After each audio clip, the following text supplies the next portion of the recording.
Assalamualaikum warahmatullahi wabarakatuh. Teman-teman sekalian, dimanapun teman-teman berada, apa kabarnya? Mudah-mudahan sehat selalu dalam lindungan Allah Subhanahu wa Ta'ala, ya, dipermudah segala urusannya, rezekinya ngalir terus. Amin, Allahumma amin. Alhamdulillah, setelah 2 minggu saya sakit, sekarang udah mendingan dan sudah bisa beraktivitas lagi untuk mengisi kajian rasionalitas Qur'ani yang biasa kita adakan pada Kamis, Jumat, dan Sabtu, ya, setiap minggunya.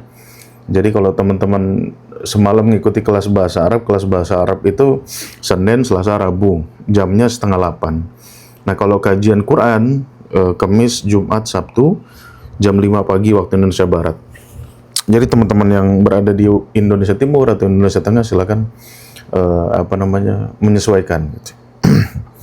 Nah, pagi ini kita akan membahas isu yang lagi hangat, ya, di masyarakat terkait dengan runtuhnya bangunan di pesantren Al-Khazini, Sidoarjo. Sebetulnya kejadian musibah seperti ini itu biasa banget gitu. Dan itu terjadi gitu. Entah karena bencana alam atau karena kelalaian manusia, biasa gitu. Tahun lalu di bulan Januari 2024 kita mendengar kabar ada truk tronton di Samarinda, ya, hilang kendali karena remnya blong, kemudian setelah itu menghantam puluhan orang yang sedang menunggu di lampu merah. Gitu. Nah, itu biasa ya terjadi dalam kehidupan manusia. Gitu. Ya, setelah itu drivernya divonis bersalah, ya. Kalau nggak salah dihukum berapa bulan atau berapa tahun gitu ya. Kalau nggak salah 9 bulan. Driver truknya itu di penjara 9 bulan ya, karena kelalaian. Seperti itu. Dan itu terjadi dalam kehidupan manusia. Driver truknya pun ya, walaupun dia remnya ngeblong, ini kita belajar dari kejadian yang ada aja gitu ya, yang real gitu. Nah, driver tronton itu ya, walaupun dia remnya ngeblong, dan kalau udah ngeblong di jalan ya, dia kan nggak bisa apa-apa lagi gitu. Tetapi ya udah, ngaku salah gitu. Ya, ngaku salah, ya udah, akhirnya menerima hukuman, ya harus berakhir di penjara 9 bulan gitu. Nah, kasus yang terbaru ini terjadi di pesantren. Ini rumitnya gitu. Kalau bapak yang bawa tronton tadi itu, ya, yang menabrak puluhan orang sampai merenggut nyawa orang juga, mungkin beliau bukan tokoh agamis gitu. Sehingga ketika divonis bersalah ya udah itu, ikut aja. Bersalah minta maaf gitu. Nah, peristiwa yang baru terjadi di Pondok Pesantren Al-Khazini ini melibatkan orang-orang pesantren, orang-orang agamis. Ya. Yang mana kalau udah orang-orang agamis nih, ya, apa-apa dikaitkan dengan isu-isu ketuhanan. Gitu. Termasuk ya kemarin itu ketika Pak Kiainya, nggak tahu saya nama Kiainya siapa tuh, tapi ada beberapa yang komentar di VT saya itu, nama Kiainya ini. Nah, saya jamin gitu ya, kalau peristiwa ini terjadi di pesantren ya, atau di lembaga-lembaga Islam, pasti keluar kata-kata ini gitu. Saya jamin gitu. Ya. Dan benar aja gitu. Ketika Detik Jatim mewawancari Pak Kiai gitu kan. Ini dengan segala hormat kepada kiainya ya. Saya tidak bermaksud menjelekkan siapa-siapa. Ketika ditanya sama pers gitu ya. Kemarin saya sudah bikin videonya. Pers itu bertanya kepada Pak Kiai gitu. Pak Kiai, ada yang ingin disampaikan nggak kepada wali santri, ya, permintaan maaf atau apa? Tetapi yang menjadi respon Kiai apa gitu? Yang menjadi respon Kiai yang pertama kali keluar dari mulutnya gitu ya, itu adalah, ya, ini semua sudah takdir dari Allah. Kita semua harap bersabar. Ya. Kemudian mudah-mudahan yang meninggal diberikan balasan oleh Allah Subhanahu wa Ta'ala dan tercatat sebagai orang syahid. Ya, selesai gitu. Jadi pers yang harusnya menggiring, bukan harusnya menggiring, yang sudah menggiring gitu ya, Pak Kiai untuk minta maaf dalam pernyataan di media itu gitu. Nah, sudah menggiring gitu. Pak Kiai, ada permintaan maaf nggak yang ingin disampaikan kepada wali santri? Tetapi yang keluar dari mulut Kiai justru ini takdir. Nah, kalau teman-teman ngerti ilmu komunikasi, ngerti ilmu semiotika, ya, Dia ini sedang bersembunyi di balik kesalahannya. Dia nggak mau disalahin. Artinya lagi apa?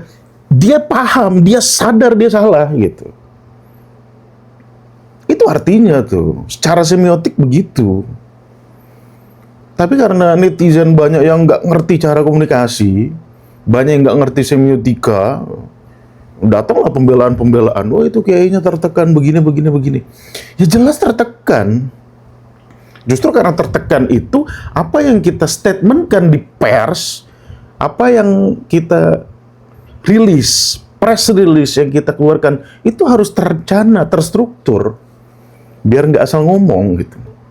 Ya karena beban gitu. Kalau nggak beban sih nggak apa-apa. Ya, ada pesantren misalkan dapat tanah wakaf 1.000 hektar.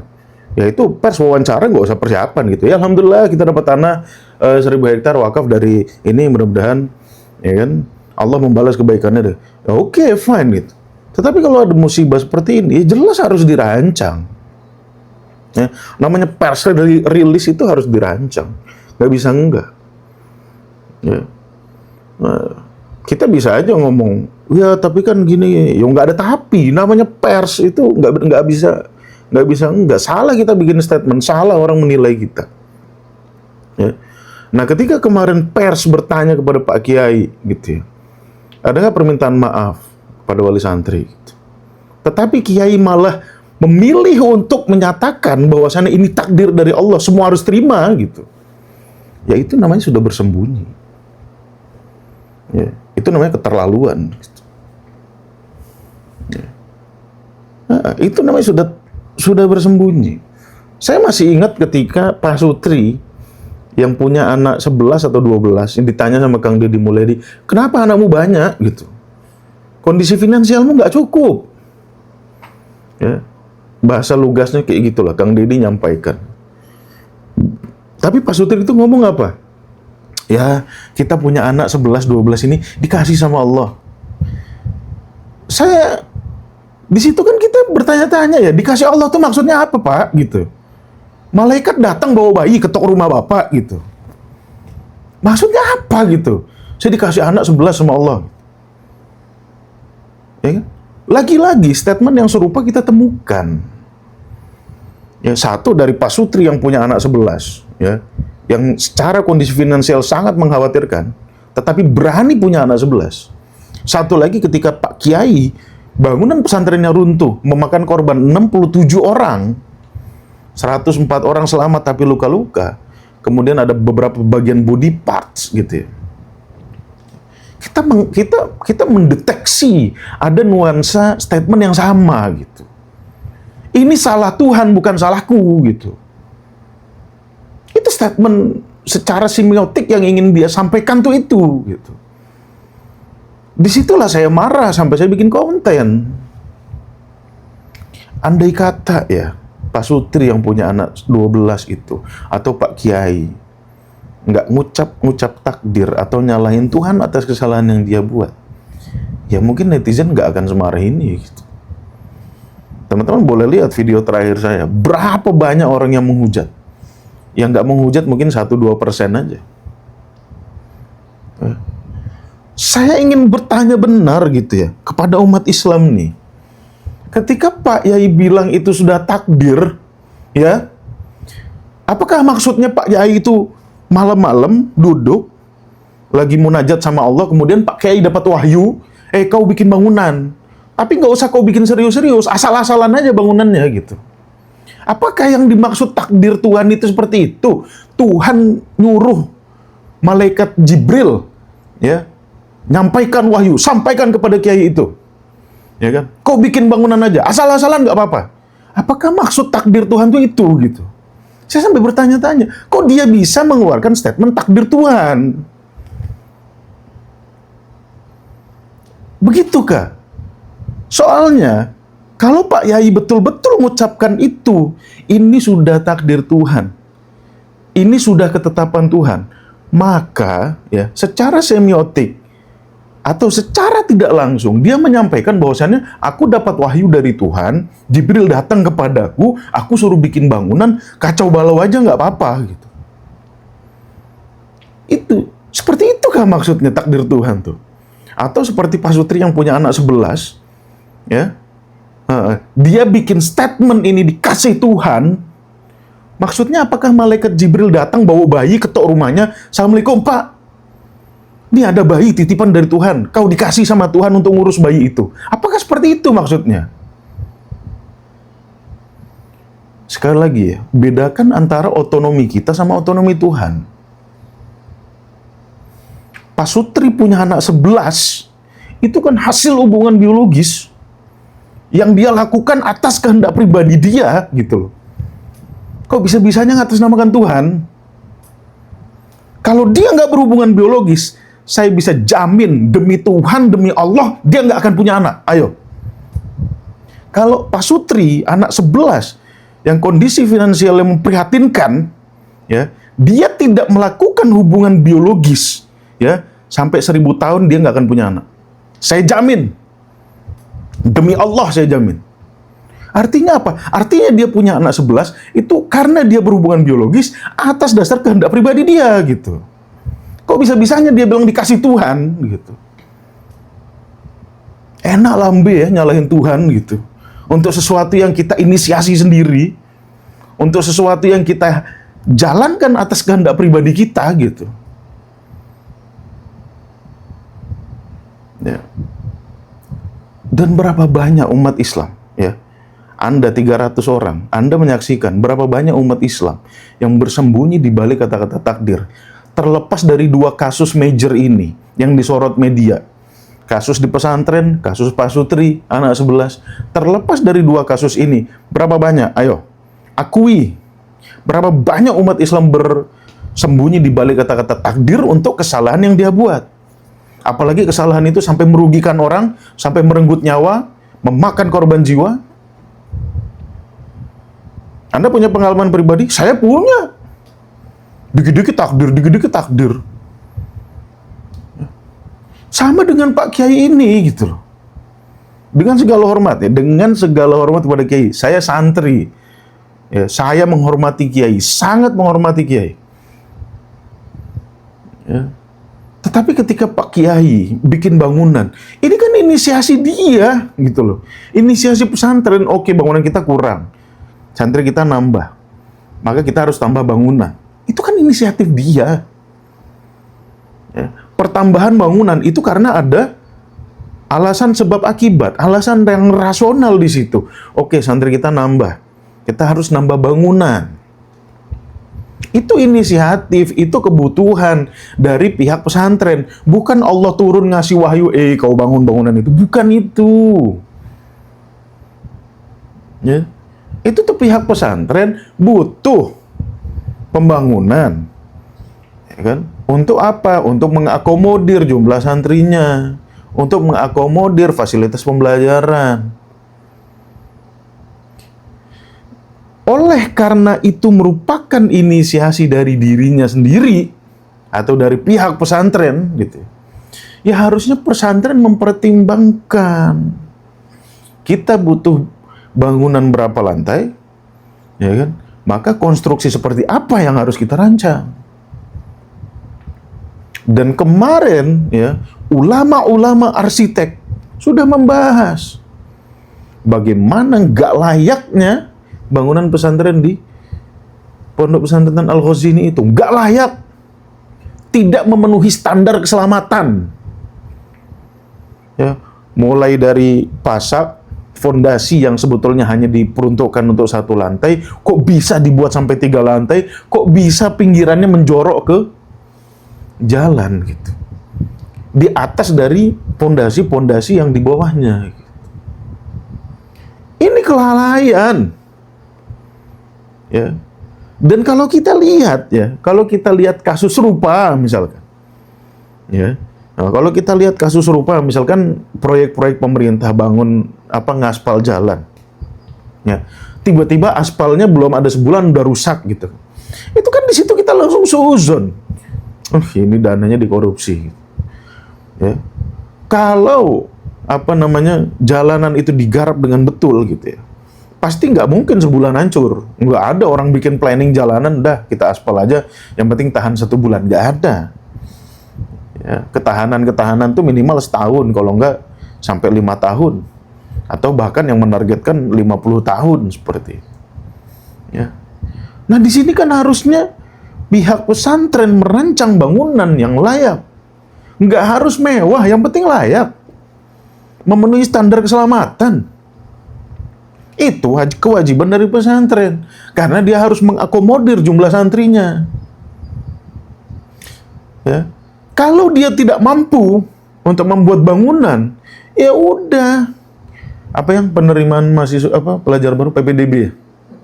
PPDB-nya dibatasi. Sesederhana itu kok. Ya. Kalau pesantren, lembaga pendidikan, ya, fasilitas pembelajaran tidak mencukupi untuk jumlah santri yang mendaftar, ya PPDB-nya dibatasi. Sederhana. Logika sederhana. Ya. Logika sederhana. Bukan artinya kiai menolak santri, bukan. Ya memang fasilitas nggak cukup. Ya, saya orang Gontor, ya, saya lulusan Gontor, saya tahu, saya update terus setahun sekali berapa pelajar yang daftar ke Gontor dan berapa yang diterima. Yang diterima itu mungkin nggak ada 50% ya. Kenapa? Karena fasilitas tidak memadai. Kalau dipaksakan, nanti ya kacau gitu. Nah, sama dengan yang terjadi di pesantren Al-Khazin ini. Itu sudah jelas, budget kurang. Oke, itu sudah jelas. Saya yakin budget kurang ya, untuk mendirikan bangunan yang layak. Ya. Oleh sebab itu yang harus dilakukan harusnya apa? PPDB-nya dibatasi. Bukan memaksakan. Udah, budget kita ini sebetulnya hanya cukup untuk 1 lantai. Kita bikin 2 lantai. Itu cari masalah namanya, ngundang musibah namanya itu. Ya. Punya budget untuk 2 lantai, dibuat 4 lantai, itu namanya ngundang musibah untuk datang secepatnya, gitu loh.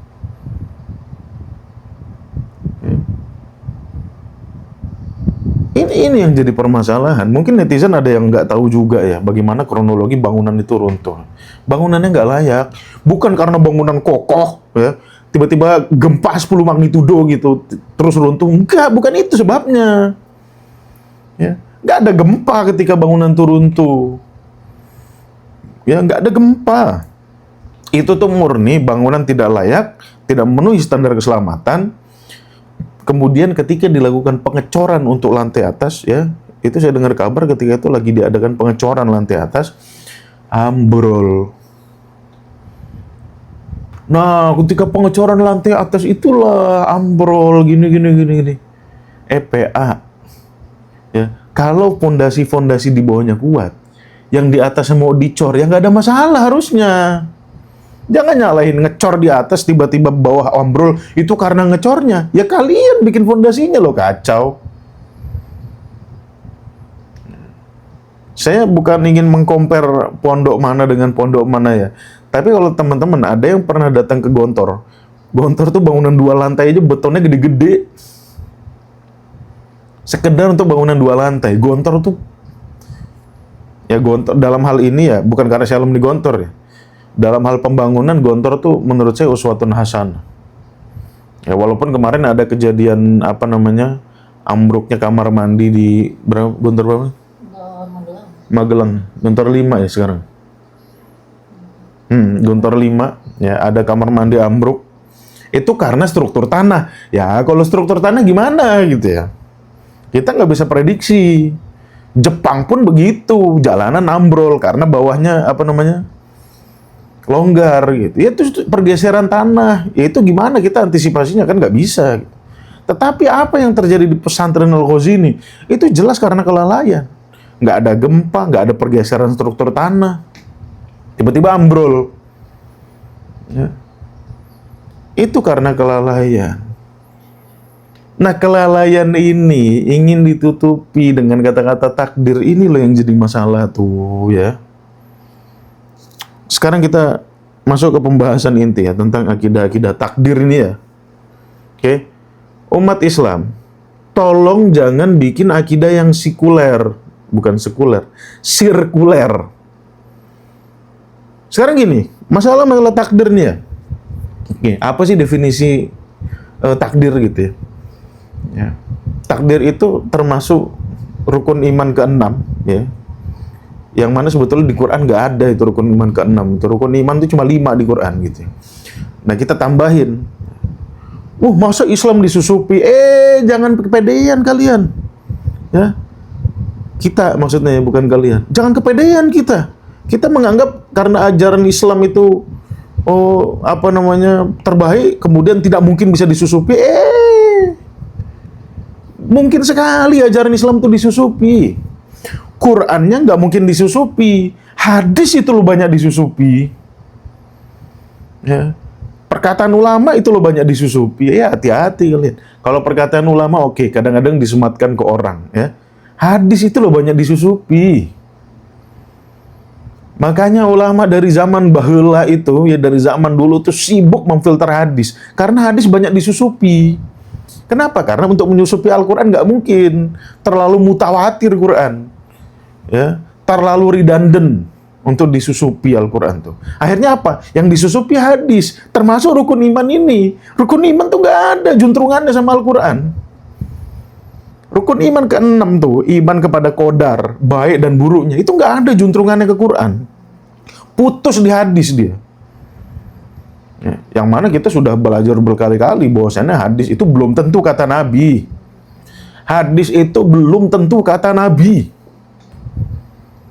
Belum tentu. Yang sudah pasti kata Nabi namanya sunnah. Makanya dibedakan, ada sunnah, ada hadis gitu. Ulama pun membedakan, ada sunnah, ada hadis. Dibedain. Hadis itu cerita orang tentang Nabi, ya, perilaku Nabi, perkataan Nabi, keputusan Nabi, namanya sunnah. Bedain. Umat Islam gak mau bedain, ya bodoh gitu loh. Enggak, hadis sama aja sama sunnah. Goblok namanya. Ulama dari dulu udah membedakan, hati-hati. Beda antara sunnah sama hadis. Ulama sekarang enggak, maunya sama aja. Goblok namanya. Oke. Bedakan. Hal ataka hadithu Musa. Apakah telah datang kepadamu cerita tentang Musa? Ya. Di Quran aja dibedakan kok. Ya, sunnatullah fil ladzina khalau min qabl, itulah sunnatullah kepada orang-orang sebelumnya. Di Quran aja dibedakan, sunnah ini maknanya, hadis ini maknanya. Sekarang kita ngotot maunya sama. Itu goblok pangkat 2 itu namanya. Ya. Nah, akidah takdir ini nggak ada juntrungannya sama Al-Quran. Juntrungannya ke hadis. Hadisnya pun kalau kita mau kritik, ya, hadisnya tuh aneh. Ya, hadis yang menjelaskan takdir tuh anehnya bukan main gitu. Ya. Masa habis sholat Isya ada orang, ya, pakai baju serba putih datang kepada Nabi. Sejak kapan malaikat Jibril bisa dilihat orang gitu, datang kepada Nabi gitu? Sejak kapan? Jibril kalau datang sama Nabi itu berdua aja, nggak mungkin orang ngelihat. Ya. Tiba-tiba bikin hadis ini gitu ya. Ada orang pakai baju serba putih datang pada Nabi. Ya, habis itu duduk, lutut ketemu lutut. Ya. Sekarang saya tanya, Jibril kerjaannya ngapain sih? Nyampaikan wahyu. Ya, nyampaikan. Bukan tugas Jibril nguji-nguji Nabi itu, bukan. Nyampaikan. Ada wahyu apa? Ya Jibril nyampaikan pada Nabi. Udah itu aja tugas Jibril. Dalam hadis ini, Jibril nguji Nabi, ujian lisan. Ini aneh banget, anomali sekali hadisnya. Ya, dan kita sebagai umat Islam yang terbiasa nggak mau pakai otak gitu ya. Kita umat Islam yang terbiasa nggak mau pakai otak. Kita main percaya aja gitu. Ya, mentang-mentang yang menyampaikan, Bukhari, Muslim, ya orang hebat ini. Ya. Tapi kalau saya tanya, orang hebat itu mungkin salah nggak? Ya mungkin gitu. Lah ya udah gitu. Artinya dia dalam hal ini bisa salah. Jangan, kok ulama bisa jadi malaikat nggak bisa salah gitu? Gimana juntrungannya? Tiba-tiba Nabi ditanya, mahwal Islam? Ya, apa itu Islam? Ya, nanya tuh Jibril, nanya Nabi. Dalam rangka apa Jibril nanya Nabi? Ujian lisan. Nabi mau naik kelas dari kelas 1 SMP ke 2 SMP. Ya, ini ngarang cerita ini gitu. Dan kalian percaya. Jibril nanya, mahwal Islam. Oke. Ketika Nabi ditanya mahwal Islam, apa itu Islam? Dalam hadis ini nih, ini kan Nabi nggak punya referensi lain kecuali Al-Quran. Ya kan? Nabi itu nggak punya referensi lain kecuali Al-Quran. Oke? Ini hadis belum ada nih. Ya, cerita ini belum ada nih. Baru mau turun nih. Terus Nabi ditanya mahwal Islam. Nabi kan nggak punya referensi lain kecuali Al-Quran. Terus tiba-tiba Nabi jawab, Al-Islam, syahadat, sholat, zakat. Ini referensi Nabi dari mana? Sedangkan dalam Al-Quran sendiri, ya, Allah perintahkan apa? Udkhulu fis-silmi kafah. Kau masuk Islam tuh kafah. Jangan cuma sholat, puasa, zakat, pergi haji, syahadat aja yang kau ambil. Jangan cuma 5 poin kau ambil dari Islam. Semua ajaran Islam kau ambil. Semua poin dari Al-Quran kau ambil. Itu perintah Tuhan. Itu mandat Quran. Itu amanah Quran. Udkhulu fis-silmi kafah. Terus, orang yang bikin hadis ini, ya, ngarang Rasul itu, Islam cuma 5, syahadat, sholat. Ini ngarang dari mana? Referensi Rasul jawab ini dari mana? Coba dipikir gitu loh. Ini saya kritik hadisnya tajam-tajam, biar kita sadar. Ya. Nabi kan nggak mungkin, ya, mengeluarkan atau memberikan statement yang bertentangan sama Al-Quran, yang menyelisihi Al-Quran. Kan nggak mungkin. Ya. Jadi ketika Quran bilang udkhulu fis-silmi kafah, tiba-tiba hadis bilang Islam cuma 5. Ini gimana ceritanya gitu? Di Quran jelas-jelas Allah bilang masuk Islam secara kafah. Ya, semua kau ambil. Hukum waris kau ambil, hukum perdagangan kau ambil, hukum mengkonsumsi makanan kau ambil, hukum kesehatan kau ambil, hukum macam-macam kau ambil, semua itulah Islam. Nggak cuma syahadat, sholat, zakat, puasa. Ya. Akhirnya umat Islam memenjarakan pola pikirnya. Dia beranggapan bahwasannya prinsip Islami cuma 5. Goblok. Akhirnya apa? Akhirnya orang cuma puas. Udah, yang penting saya ke masjid 5 waktu. Udah puas itu. Sedangkan dia sama keluarganya kacau, sama tetangganya kacau. Ngelihat orang susah nggak pernah dibantu. Orang lain minta tolong nggak pernah dia tolong. Sama istrinya cemberut, sama anaknya galak. Ini kan kacau cara berpikirnya. Hadis ini membuat Anda, umat Islam, berpikir kacau. Anda beranggapan bahwasannya prinsip Islam cuma 5. Padahal Tuhan sudah jelas-jelas ngomong di Quran, udkhulu fis-silmi kafah. Kau masuk Islam secara utuh. Nggak cuma 5 poin kau ambil. Ya. Bahkan setiap ada orang pergi haji, walimatus safar, ya, selalu ustadznya ngomong, ya Alhamdulillah, Bapak ini akan menyempurnakan keislamannya. Matamu menyempurnakan keislaman cuma 5. Kesempurnaan Islam itu ketika kita tunduk patuh 100% kepada Al-Quran.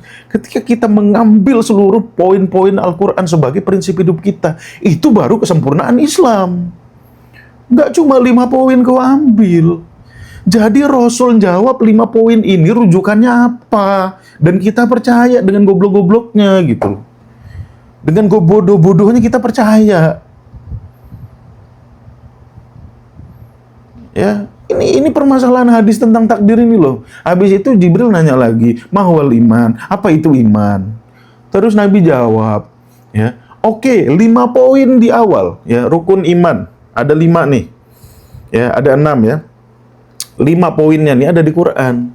Ibarat kata Rasul nggak ngomong pun kita harus beriman kepada 5 ini.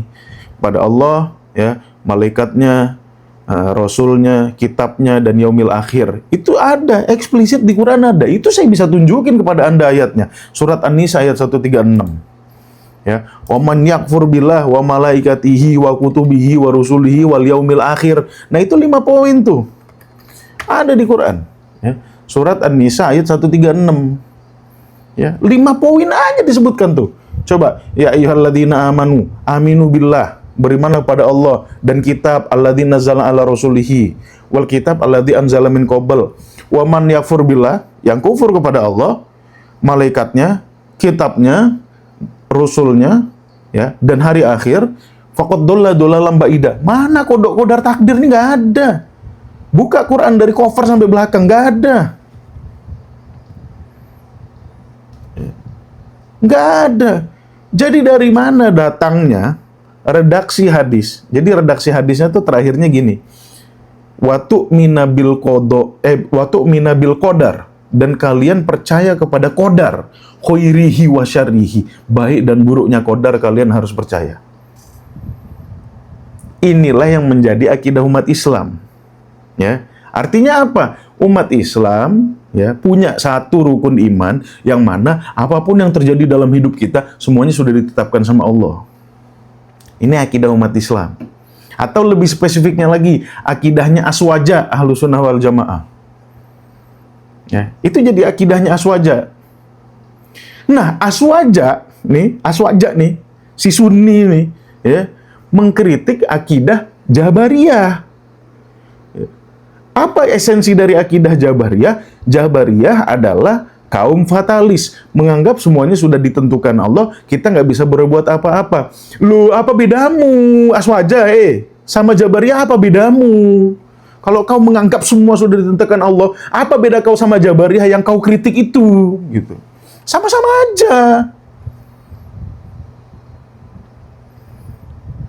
Ya, sama-sama aja gitu. Ya. Aswaja beriman pada takdir, dimasukin ke rukun iman ke-6, ya kan? Bahwasannya apapun yang kita lakukan sudah ditentukan sama Allah. Ya, kita nggak bisa milih.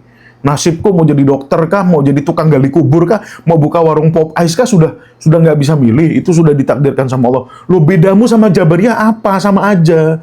Sedangkan engkau mengkritik Jabariyah. Ini waras nggak sih gitu loh? Kan sirkuler ini pernyataannya nih, muter-muter. Dia mengkritik Jabariyah karena Jabariyah fatalis, semuanya dilimpahkan kepada Allah. Lalu sendiri gimana?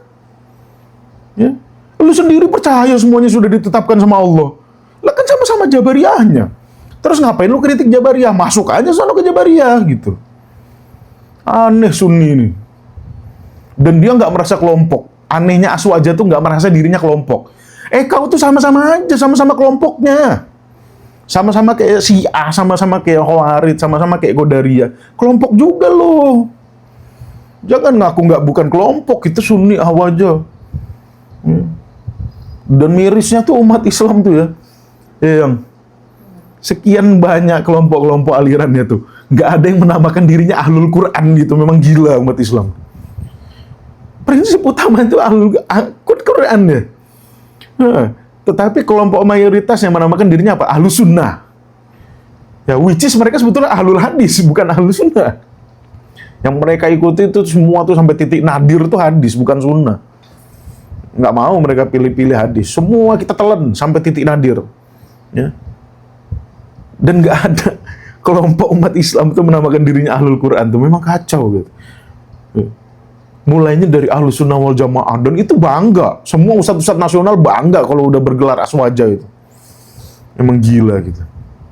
Ya. Jadi kembali kepada takdir, ya. Kalau mayoritas umat Islam percaya sama takdir, semua sudah ditetapkan sama Allah, ya Anda Jabariyah. Jangan kritik Jabariyah karena Anda bagian dari Jabariyah gitu loh. Sadar, woi, makanya pakai otak gitu loh. Jangan nggak pakai otak. Jabariyah dikritik karena fatalis, menghilangkan ikhtiar. Lah kita sendiri gimana? Ikhtiar tidak berubah hasil. Ya kan sama aja lu Jabariyah. Ya, yang ngomong ikhtiar tidak berubah hasil ini bukan saya, ustadz-ustadz nasional loh. Ya, nggak usah saya sebutin namanya, pasti teman-teman pasti pernah dengar. Ikhtiar tidak berubah hasil. Loh, itu namanya Qadariyah. Loh enggak, kita bukan Qadariyah. Ya sama aja Pak D. Pernyataanmu tuh sirkuler, muter-muter namanya. Kritik Jabariyah tapi diyakini gitu. Aneh bener. Dan itu tidak sinkron dengan Al-Quran, tidak koheren dengan Al-Quran. Ya, kita di akidah takdir nih, bilang apa? Ya, Saya sebutkan nih redaksi hadisnya nih. Watu minabil qadar, dan beriman kepada qadar, khairihi wa syarrihi, baik dan buruknya. Oke, sekarang kalau saya benturin sama An-Nisa 79, ya, mau apa lu? Ma asobaka min hasanatin faminallah, yang mengenaimu, yang datang kepadamu dan itu merupakan kebaikan dari Allah. Wa ma asobaka min sayyi'atin famin nafsik, yang buruk-buruk datang dari kau sendiri. Ayo. Antara hadis takdir dengan An-Nisa 79 nih bertentangan. Ayo. Mau bilang apa lo? Mau dukung takdir ini, mau dukung hadis ini. Batal imanmu kepada kitab. Ayo. Justru rukun iman yang keenam membatalkan iman kita kepada kitab. Buka aja lah An-Nisa 79, ayo buka. Buka ya. Saya bacain ayatnya. Ma asobaka min hasanatin faminallah. Yang datang kepadamu dan itu baik, itu semuanya dari Allah. Wa ma asobaka min sayyi'atin famin nafsik. Dan yang mengenai dirimu dan itu merupakan keburukan, itu salahmu sendiri. Ini kata Quran. Ya, kata hadis apa? Kalian harus beriman kepada qadar baik dan buruknya, itu semuanya dari Allah. Versus hadis versus Quran. Ayo pilih mana? Pilih hadis. Batal imanmu kepada kitab. Ayo. Pilih mana, ayo. Anda nggak bisa beriman kepada takdir sekaligus beriman kepada Al-Quran. Nggak bisa. Karena semua pernyataan Al-Quran itu tidak koheren dengan akidah takdir yang Anda yakini selama ini. Semua sudah ditetapkan Allah. Nggak bisa. Ya. Anda percaya takdir, iman Anda batal kepada kitab. Ayo, mau ngomong apa Anda? Ya. Di dalam Al-Quran, orang baik dapat pahala, dapat balasan baik, surga. Orang buruk dapat pahala buruk, dapat dosa, ya kan? Dapat ganjaran nanti di akhirat. Kalau semua sudah ditentukan Tuhan, artinya apa? Baik yang orang baik, ataupun si Fir'aun, si Qarun, si Haman, ini semuanya sudah ditetapkan Tuhan. Harusnya nggak ada yang salah. Kita semua masuk surga. Fir'aun masuk surga, Qarun masuk surga, Abu Lahab masuk surga. Harusnya nggak ada yang disiksa sama Allah di neraka. Kenapa? Karena apa yang sudah kita lakukan semuanya sudah ditetapkan Allah. Ya, sudah disutradarai sama Allah. Kita nggak salah dong. Masa aktor ngikut sutradaranya disalahkan? Ya nggak bisa lah. Aktor, dia ngikut skrip dari sutradara. Ya bener lah dia. Masuk surga dia. Ya. Oh, kita bilang Fir'aun seperti ini ditakdirkan sama Allah. Lah artinya Fir'aun nggak salah. Fir'aun masuk surga. Kenapa? Karena dia sudah mengikuti takdir. Ayo, mau ngomong apa lo? Pusing kan? Algoritma akal sehat, algoritma Quran terkait pahala dan dosa jadi kacau karena rukun iman ke-6. Ya. Dan kalau kita telusuri lagi ya teman-teman. Kalau kita telusuri lagi, itu nggak ada literasi sebelum Islam yang ngomongin semua sudah ditetapkan sama Allah, tuh nggak ada. Literasi yang menyerempet masalah ini tuh cuma kita itu punya free will apa enggak sih gitu. Ya. Kalau kata saintis, enggak, kita nggak punya free will. Ya, kita hanya punya delusi free will. Tetapi ya menurut Al-Quran kita punya free will. Ya enggak, kau makan misalkan. Ya makan itu kebutuhanmu secara biologis. Iya, makan kebutuhan secara biologis. Tapi milih kita mau makan apa itu kan kita bisa punya kehendak pribadi gitu loh. Mau nyari makannya kerja halal atau maling punya orang. Atau korupsi duit rakyat. Ini kan kita bisa milih. Saya lapar, mau makan apa? Nasi, bubur, ketoprak, ya lontong, kan bisa milih. Sesuai moodnya ketika itu maunya apa. Ya. Kadang-kadang moodnya lontong, tapi milih makan nasi uduk, ya udah, oke gitu, nggak ada masalah juga. Nah jadi ini loh yang jadi masalah ya teman-teman. Kalau Anda masih percaya rukun iman ke-6 itu, ya apa-apa sudah ditetapkan Allah. Justru Anda membatalkan keimanan Anda sendiri kepada Alkitab, kepada Al-Quran. Jadi Anda harus pilih nih, ya. Mau beriman kepada kitab atau kepada kodar dan kodar yang nggak ada di Quran itu, gitu. Soalnya apa? Soalnya Al-Quran itu nggak mungkin membuat pernyataan yang nggak koheren. Nggak mungkin. Quran itu semuanya koheren. Satu ayat mendukung ayat lain. Itu Quran. Nggak ada Quran itu satu ayat merubuhin ayat lain. Oh ada? Ya kan? Itu Homer. Ya kan? Mungkin awalnya Quran bilang, la taqrabus shalah wa antum sukaro. Jangan dekati sholat kalau kau mabuk. Tetapi kan dibantah ayat itu dengan ayat lain. Ya, sesungguhnya Homer itu haram. Innamal khamru wal maisir wal ansabu wal azlam rijsun min amali syaitan fajtanibuhu la'allakum tuflihun. Nah, ini kan artinya ayat Quran jangan mendekati sholat ketika mabuk dibantah sama ayat yang lain. Ya enggak, PA. Ya Quran itu tahu kondisi manusia bagaimana. Ada manusia yang masih belum bisa lepas dari mabuk-mabukan, ada. Tetapi itu ya menjadi kesalahan dia. Seumpama ya di fase hidup dia itu masih mabuk, dia mau sholat, ya masa nggak boleh sholat? Ya boleh, asalkan jangan keadaan mabuk, gitu loh. Cara memahaminya, bukan ini ayat ini dinasih sama ayat lain, PA namanya. Ya, ayat dengan ayat tuh nggak kenal nasih mansuh. Ya. Nah, itu keputusan fikih atau keputusan usul fik yang PA menurut saya. Ya orang ya mabuk dosa, ya dosa jelas. Tapi bukan berarti orang mabuk nggak boleh sholat. Oh, lu masih minum, lu nggak usah sholat, lu percuma. Ya sholat mah sholat. Yang penting jangan sholat ketika dia ke dalam keadaan mabuk. Tapi hukum Homer ya tetap haram, gitu loh cara berpikirnya. Aneh banget, masa jadi nasih mansuh? Entah kepintaran apa kurang pintar gitu. Ya, jadi balik lagi ke permasalahan pesantren tadi. Ya, Pak Kiai bilang udah takdir. Lah jelas-jelas pesantren itu dia sendiri yang menginisiasi, atau katakanlah bukan dia inisiator dari pesantren, dia cuma ngelanjutkan. Ya amanah dari bapaknya, amanah dari kakeknya. Ya udah itu kan inisiatif, tetap namanya inisiatif manusia. Bukan dia nerima wahyu kau harus bikin pesantren, itu nggak ada. Ya, mana ada. Ya. Nabi bukan dapat wahyu, ya nggak bisa lah. Ya. Jadi nggak. Kalau saya mau bikin statement tegas nih ya teman-teman, Anda harus buang rukun iman ke-6 tuh. Ya, agar Anda menjadi orang bertakwa. Loh, gimana? Kok buang rukun iman ke-6 harus agar menjadi orang yang bertakwa? Karena Anda hanya akan bisa menjadi orang bertakwa kalau Anda waspada, kalau Anda hati-hati, bukan nyumpah nyerapahin Tuhan, jadikan Tuhan kambing hitam terus. Ya. Anda mau bertakwa berbisnis, ya. Saya jelaskin makna kata takwa ya, biar Anda ngerti gitu ya.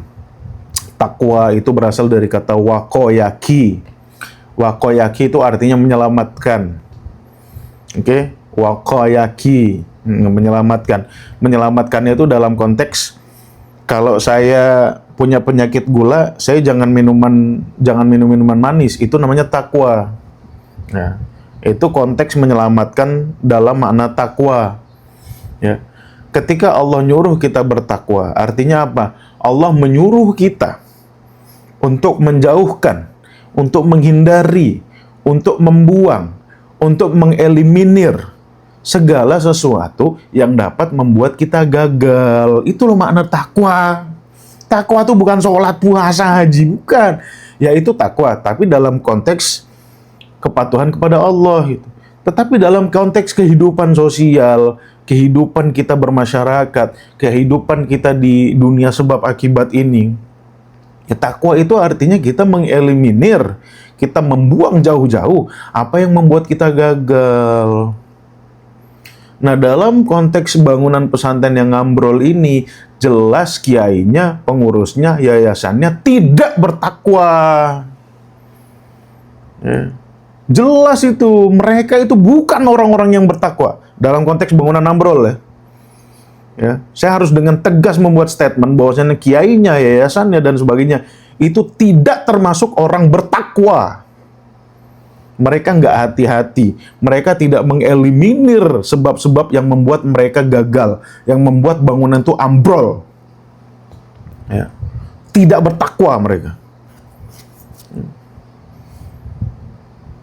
Anda kalau mau menjadi orang bertakwa ya, misalkan Anda mau mudik Lebaran, ya, Anda mudik dari Jakarta ke Surabaya, naik mobil, oke?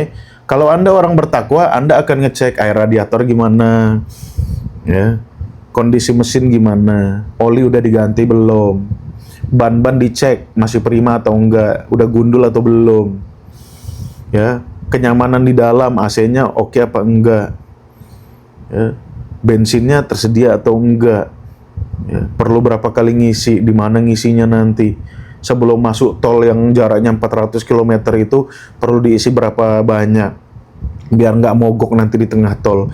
Itu namanya bertakwa ketika Anda mudik. Ya. Itu bertakwa ketika Anda mudik itunya begitu.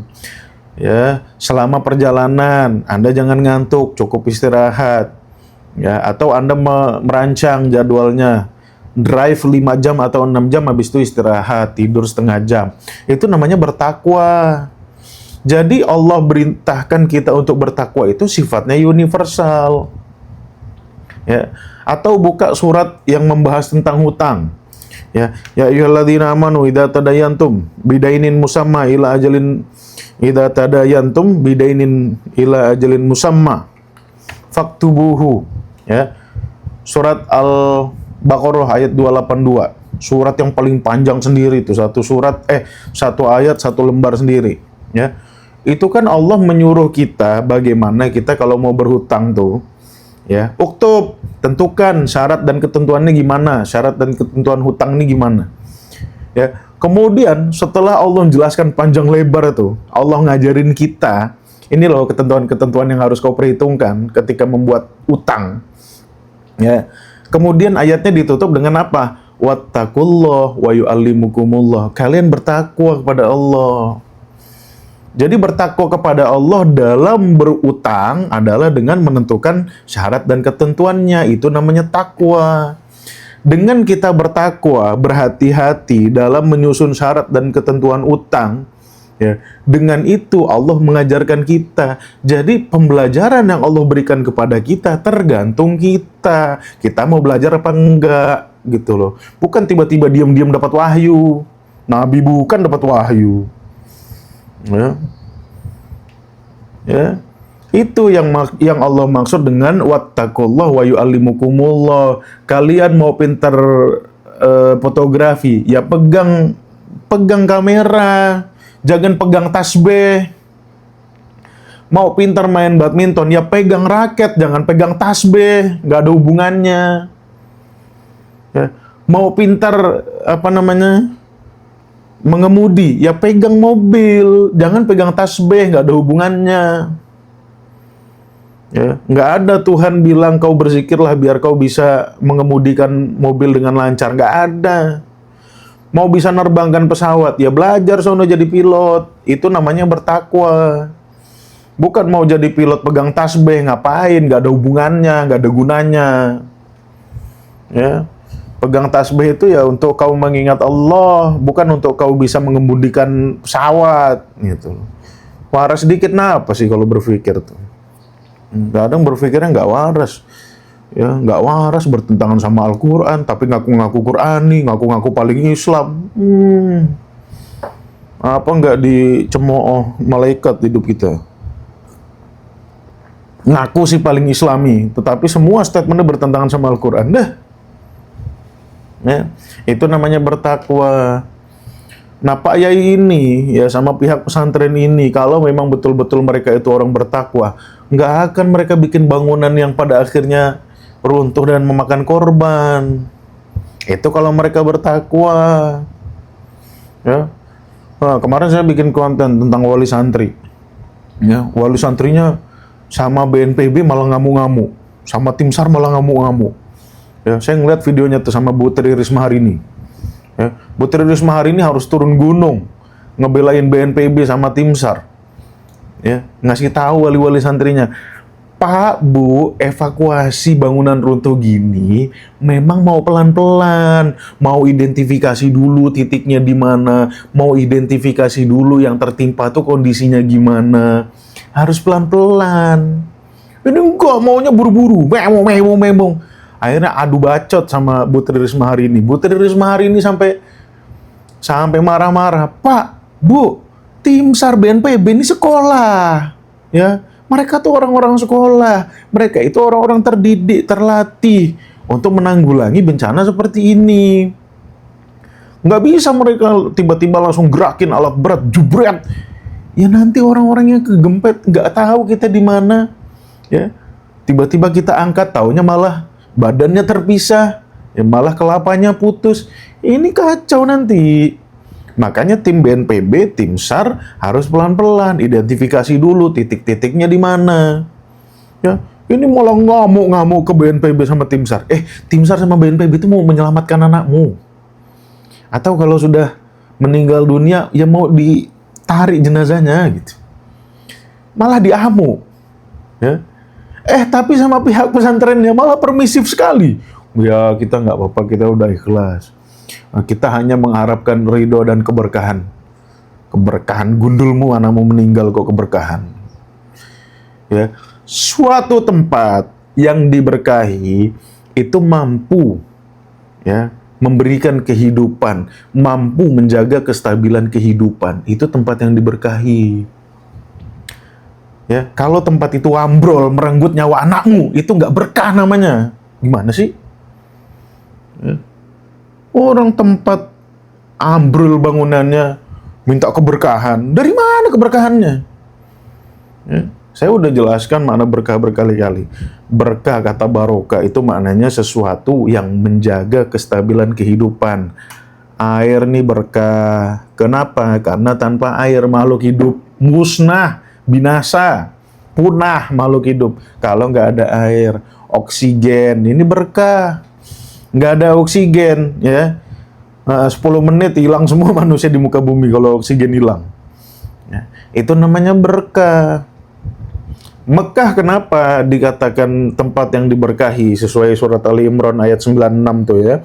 Inna awwala baitin wudi'a lin-nas lalladzi bi Bakkata mubarakan. Ya, tempat yang diletakkan manusia sebagai rumah pertama kali yang ada di Bakkah. Bakkah itu tempat ngumpulnya orang, itu mubarok, diberkahi. Ya, kenapa Mekah atau Ka'bah diberkahi? Ya, Ustaz ngawur aja ngomongnya tuh. Karena orang tawaf di situ 24 jam.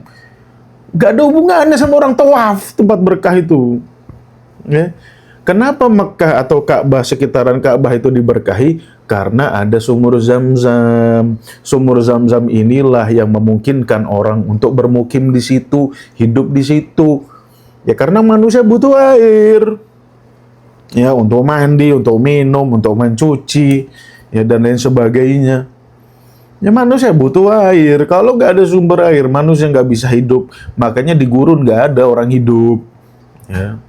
Tetapi di hutan, yang ada air terjunnya, yang ada sungainya, kayak di Kalimantan, di Jawa, disitulah orang-orang hidup. Itulah namanya tempat yang diberkahi, gitu loh. Jadi tempat yang diberkahi itu artinya tempat yang bisa memberikan kehidupan. Tempat yang bisa memberikan keberlangsungan kehidupan. Makanya Nabi Nuh ketika berlayar, nggak tahu di mana dia harus berlabuh, dia doa, anzilni munzalan mubarakan. Tempatkan aku di tempat yang diberkahi. Artinya apa? Nabi Nuh berharap ya agar dia berlabuh di tempat yang ada sungainya, ada pepohonannya, tumbuh-tumbuhannya bisa dikonsumsi, ada hewan-hewan yang bisa diburu, ada rusa, ada ayam, ada bebek dan lain sebagainya yang bisa dia konsumsi gitu. Itu makna dari munzalan mubarokan. Bukan diberkahi karena orang tawaf, nggak ada hubungannya Pak De. Orang tawaf sama berkah itu nggak ada hubungannya sama sekali gitu loh. Ya, seperti itu. Jadi kemarin saya ngeliat Guru Gembul pun bikin statement, ya keberkahan itu gaib, keberkahan itu nggak bisa diukur. Ya itu karena Guru Gembul masih berpikiran berkah itu seperti yang diyakini umat Islam. Ya, berkah dianggap abstrak, gaib, nggak kelihatan. Loh enggak, ini loh berkah tuh kelihatan nih, air nih berkah. Ya, kalau saya nggak minum ya dalam 7 hari meninggoy untuk bertahan hidup, ya kita butuh minum. Ya, menurut kedokteran standarnya ya hitung berat badannya lah, berapa liter kita standarnya. Bisa di googling. Ya. Itu esensi keberkahan. Oke. Nah, pondok Al-Khazini ya, dengan berat hati, ya, dengan makna Qur'ani, itu bukanlah tempat yang diberkahi. Anda minta keberkahan di situ, anak-anak malah meninggal, bukan hidup. Anak Anda malah tertimpa reruntuhan. Itu jelas bukan tempat yang diberkahi. Ngerasain loh. Menurut Al-Quran, bukan menurut saya. Ya. Nah, menurut Al-Quran dong. Jangan menurut kita. Oh, kita ngomong enak aja gitu. Rujuklah pada Al-Quran. Ya kan? Tadi argumen-argumen Quran ini saya udah kasih. Ada yang masih nolak. Ya namanya kebelinger. Ya, Anda nggak beriman kepada Alkitab. Ya. Jadi pondok itu nggak ada berkah-berkahnya. Nah, kalau berkah itu ya bangunannya layak gitu kan. Ada tempat, ada jedingnya, ada kamar mandinya, gitu kan. Ada dapurnya, ada tempat bermainnya, ya. Gedungnya nyaman, aman untuk ditinggali. Itu namanya tempat yang diberkahi. Pondok itu ya nggak diberkahi. Ya kalau mau ikut maknanya Qur'ani, kalau mau maknanya ngarang sendiri sih ya udah bikin agama sendiri aja, ngarang bebas gitu loh. Jangan sosok Qur'ani tapi isinya ngarang bebas semua gitu. Ya kan? Akhirnya apa? Akhirnya apa ya? Akidah umat Islam tuh jadi nggak logis semua. Kacau balau semua, algoritmanya kacau semua.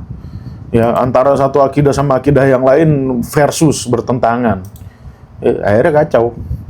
Nah, akhirnya apa? Bangunan runtuh ya ini sudah takdir, bukan salah saya gitu. Itu kan sebetulnya dia mau ngomong kayak gitu tuh. Ini sudah takdir loh, bukan salah aku gitu. Ya, ini polisi harus ngusut. Setuju nggak teman-teman? Coba jawab. Polisi harus ngusut tuntas kasus ini. Setuju nggak? Coba jawab teman-teman. Setuju nggak? Setuju nggak? 363 orang. Setuju nggak? Polisi harus mengusut tuntas kasus ini. Jawab setuju. Ya, jawab setuju. Usut atau tidak? Jawab setuju. Setuju nggak nih? Setuju ya? Pondok ini harus diusut ya. Setuju? Ayo jawab. 380 orang. Setuju nggak? Pondok ini harus diusut. Ya. Setuju? Sama. Saya juga setuju.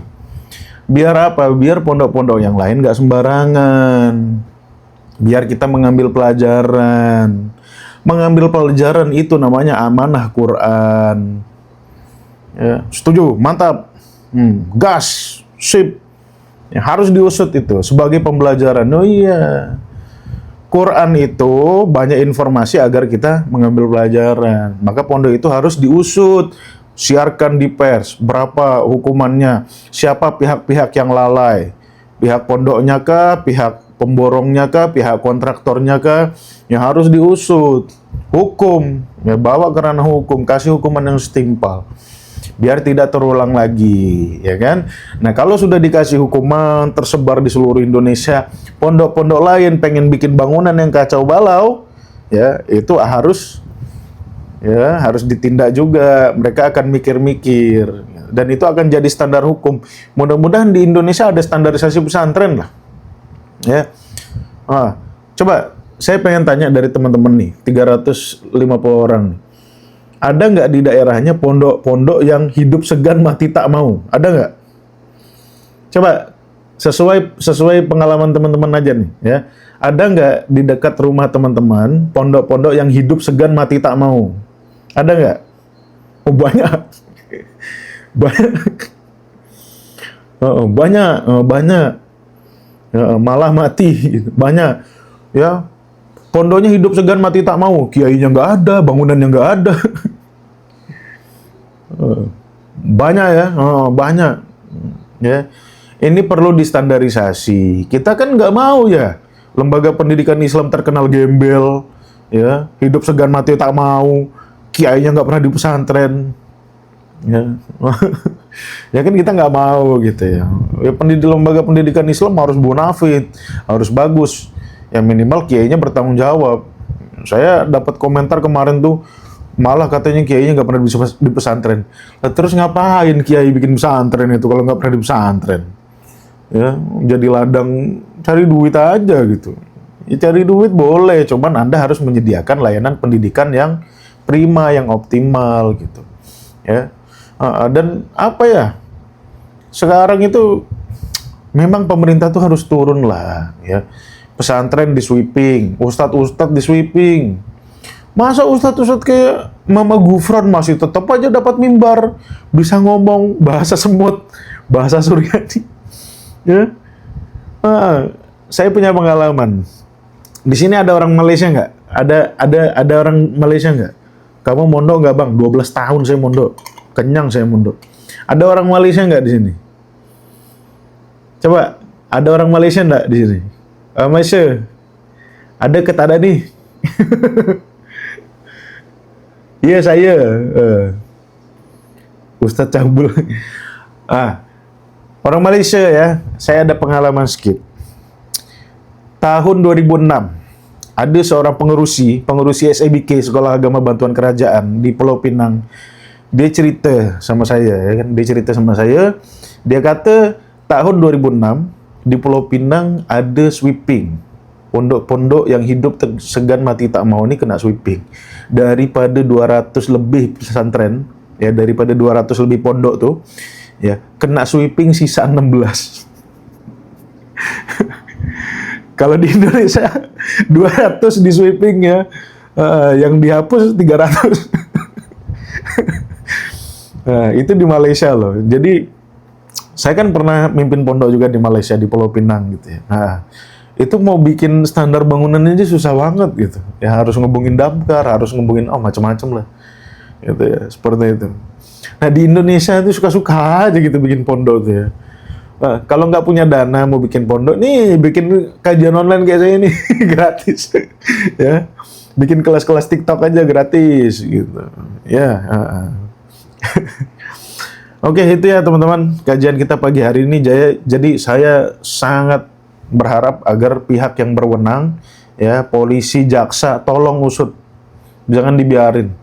Ya jangan karena ini pesantren gitu ya, takut citra Islam rusak. Citra Islam nggak mungkin rusak. Kalau citra Muslim rusak, yaitu salah dia sendiri, gitu aja.